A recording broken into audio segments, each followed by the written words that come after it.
fiends, friends, and familiars. This is Matt Orozco here from Macabre Daily, and I'm joined by a trio of quite amazing folks from the film Big Baby. With me today are writer and director Spider One, and the two actors, stars of the film, Krsy Fox, who plays Kate, and Brandon Scott, who plays Adam.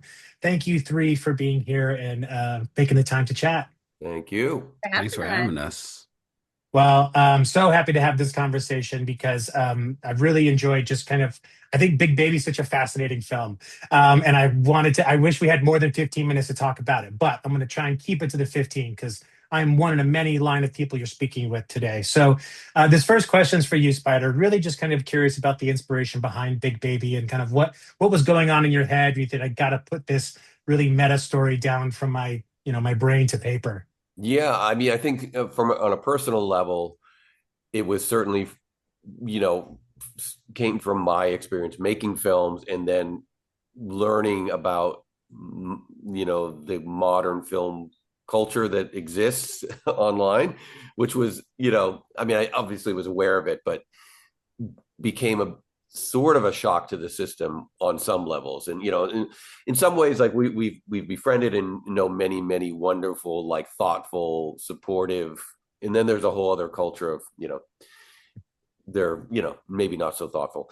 So that was part of it, which was and then also I always love the thematic idea of the creative and the creative lifestyle and what that means and what that takes from you and what it what it takes to maintain that lifestyle and that process of creation.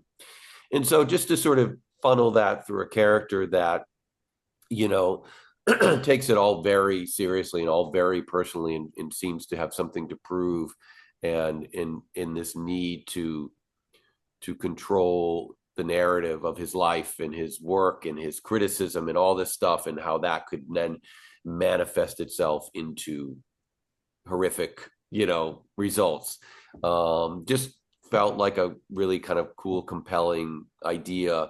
And similar to the character in the movie, the idea of making a slasher film was always something I toyed with, but never felt compelled to go the straight slasher route. And so just like in the movie where he is like, yeah, I could do that, but it's got to be smart, and just sort of the idea of Right. trying to take something and turn it on its head, and was really for me the creative lane that I wanted to try to take this down. Yeah, there's definitely an assessment of the horror culture and community and kind of bringing slashers at the bottom of the totem pole in terms of, at least that's the perception, right, that your character has, Brandon, is that he's kind of like, well, if I have to make a slasher movie, right, I'll make a slasher movie. But that's not what I want to be. I want to be an Academy Award winning filmmaker, and screenwriter. But, Chrissy and Brandon, like so much of this film resides on the fact that you two are in a relationship, and Chrissy, you are one of the most supportive partners I think I've ever seen on screen before.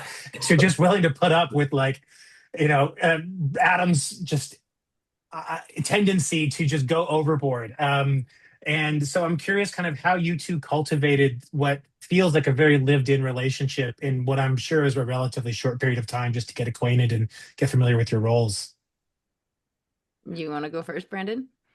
Yeah, I mean, as a creative, I never stress out about creating, or I never stress my wife out about Never happens. complaints or things like that. No, I never. So it took a lot to really dive into this character.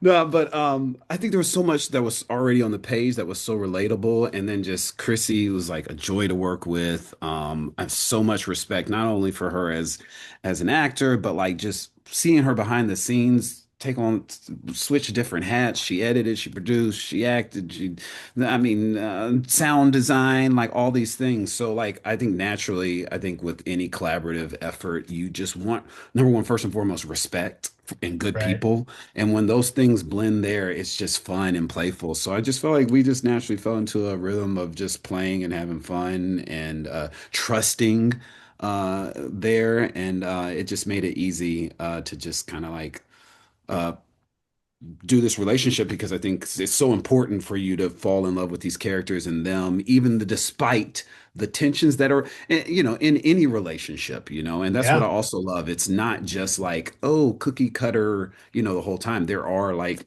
tensions, and at times Adam, I mean, I wouldn't say goes overboard. I would say he defends, defends his Right. art, Fully his, Completely justified. All Yeah. but It's part of the yeah, integrity, right? yeah, yeah, exactly. It's part of being an artist.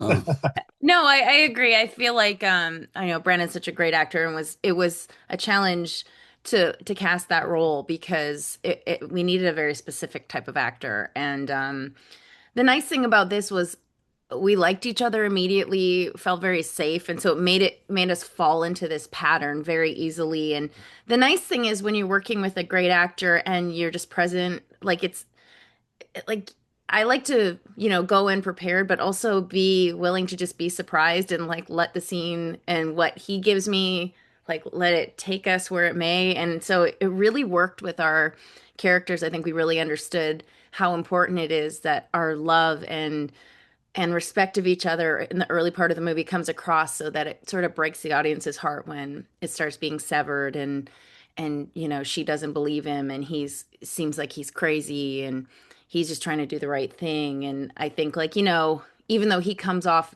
as more of the villain, I think there's something about the fact that she doesn't believe him in the moments that he really needed her to that makes her sort of a villain. And yeah, it was fun for me to also get to be sort of like the heart and like the supportive person in the movie because I've been playing like the crazy person for quite a while. So it was sort of like a fun thing where I'm like, oh, I'm gonna dye my hair blonde and just feel like a different person and feel very warm and so yeah, we just had the best time and I felt like that was the biggest pressure. But day one, it was so easy to work with him that I just was like, oh, we're fine, we're gonna be fine. Yeah, I have to say that like the success of this movie really hinged on their relationship, their performance, and their chemistry as characters and people.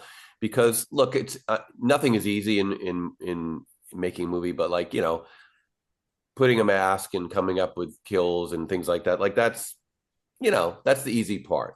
It's But fun. developing real life characters where they're not like Brandon said, they're not cookie cutter. Like it would have been very easy to create a Kate character where she's just like the girlfriend and whatever happens there. But there's levels of even within the film of she seems super like together and supportive, and then then at certain points you're maybe suspect of her motives and in their in behavior, and you kind of at times conflicted on who am I rooting for here more. But ultimately, hopefully, you're rooting for both of them to survive their relationship and their situation. And what I always try to do is, when it comes to any movie we make, is that the kills and the killer and the fantastical part is the bonus. I've referenced this many times, but like all of us, Jaws is arguably considered one of the greatest movies ever. And I find myself when I watch Jaws, even for the 50th time, I'm not waiting for the shark to show up. I'm just Right. invested in the relationships of these three guys on this boat and the dynamic between them. And then when the shark shows up, I'm like, oh shit, cool, there's a shark too. And I that is the attempt in these making these movies, is to make the dramatic element even more important than the bonus fun stuff that you do get, in this film. So, but if we didn't have the right performances and the right people, that could not work. And in my opinion, it works perfectly in this movie. Absolutely. I mean, in Little Bites, right? Like the relationship, the child mother relationship is essential to that film.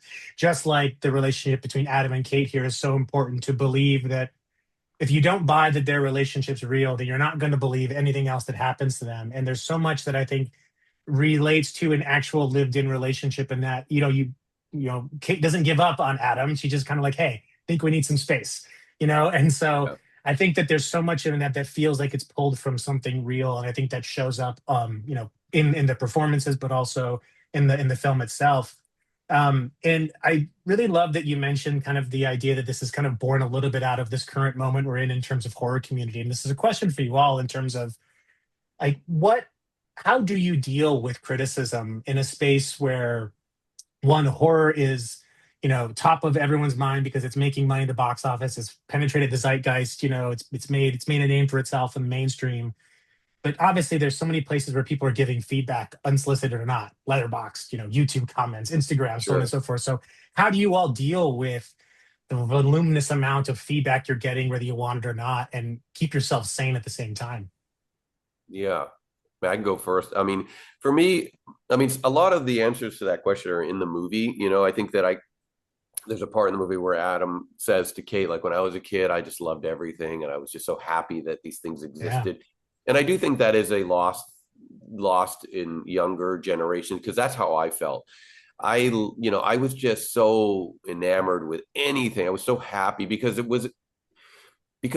getting to see a movie or watch a TV show or buy an album or buy a comic book, it took effort, and so you valued it more. And you were just, and again, I grew up in, a small town where there wasn't a lot of stuff to do. And so turning on the TV or going to the movies was like, I was so grateful for that. So I think that attitude has been lost because everything is so easily accessible that if you don't love it in the first 30 seconds and you're looking at your phone while you shut it off and you go on Letterbox and give it a half star because it sucked when you didn't even Didn't watch understand it. the story like in the movie, right? Like, and so I think that is something that has changed, which is sad, I think. But in terms of how I deal with it, and I've said it before, I think it's just like, if you believe that what you've done is of value and you did the best work you possibly could under the circumstances that you were given, and again, those circumstances cannot be explained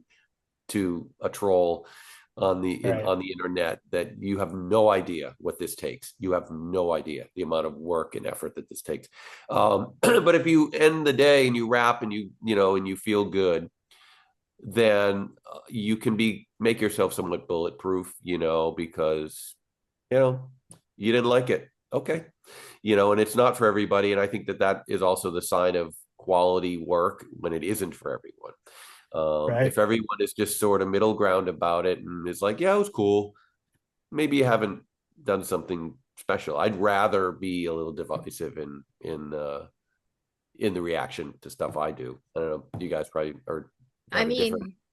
mean, for me, you mentioned the horror community, and I just feel so lucky to be part of that. Like the true horror community, whether they're filmmakers, whether they're actors, whether they're the fans. Like I've been so blessed to like be able to do these conventions and meet so many of them, and just be a part of like honestly the best community ever, and the most like supportive and loyal fans that. See, this is why everyone likes you and they'd hate me, because that answer is like perfect. I like you.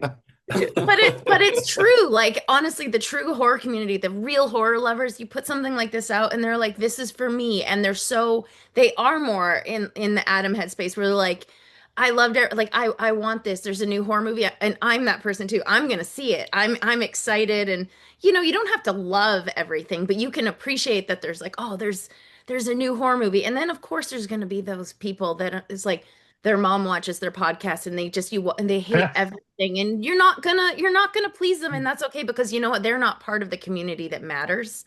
And so I always remind myself of that, and I just walk away from projects and be like, I'm proud of this, I love this.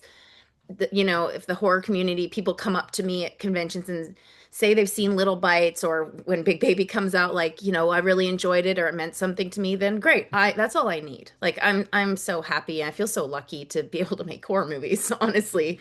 I just sometimes can't believe it's real life. It's so fun.